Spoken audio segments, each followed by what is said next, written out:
ایک شخص تھا جس نے اپنی زندگی میں کبھی بھی کسی غیر عورت کی طرف نظر اٹھا کر نہیں دیکھا تھا۔ ایک بار کچھ یوں ہوا کہ وہ شخص بہت ہی زیادہ تنگ دست ہو گیا۔ نوبت یہاں تک پہنچی کہ گھر میں فاقے شروع ہو گئے۔ اس شخص کی ایک جوان بیٹی تھی۔ جب فاقے انتہا سے بڑھ گئے تو وہ لڑکی اپنے چھوٹے بہن بھائیوں کی حالت دیکھ کر غلط قدم اٹھانے پر مجبور ہو گئی۔ دل میں ارادہ کر کے گھر سے نکلی کہ اپنا جسم بیچ کر کچھ کھانے کا سامان لے لوں گی۔ وہ گھر سے نکل کر پوچھتے پوچھتے ایسے علاقے میں جا پہنچی جہاں پر جسم فروشی کی جاتی تھی۔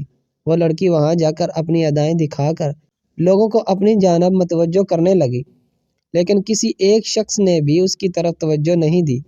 توجہ تو دور، کسی نے اس کی طرف نظر تک اٹھا کر نہیں دیکھا۔ لوگ آتے اور اس کی طرف نظر اٹھائے بنا گزر جاتے۔ خیر، اسی طرح کھڑے کھڑے لڑکی کو شام ہو گئی۔ وہ کافی دل برداشتہ ہو کر گھر کی جانب قدم بڑھانے لگی۔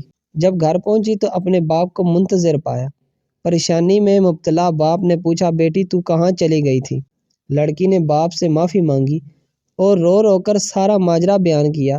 ابو، مجھ سے اپنے بھوک سے بلکتے ہوئے بہن بھائیوں کی حالت دیکھی نہیں گئی اور میں مجبور ہو کر گناہ کرنے نکل پڑی، لیکن کسی ایک بھی شخص نے میری طرف نظر تک اٹھا کر نہیں دیکھا۔ سارا ماجرا سننے کے بعد باپ نے اپنی بیٹی سے کہا، بیٹا، تیرے باپ نے آج تک کبھی کسی غیر عورت کی طرف آنکھ اٹھا کر نہیں دیکھا، تو پھر یہ کیسے ممکن تھا کہ کوئی تیری طرف نظر اٹھا کر دیکھے؟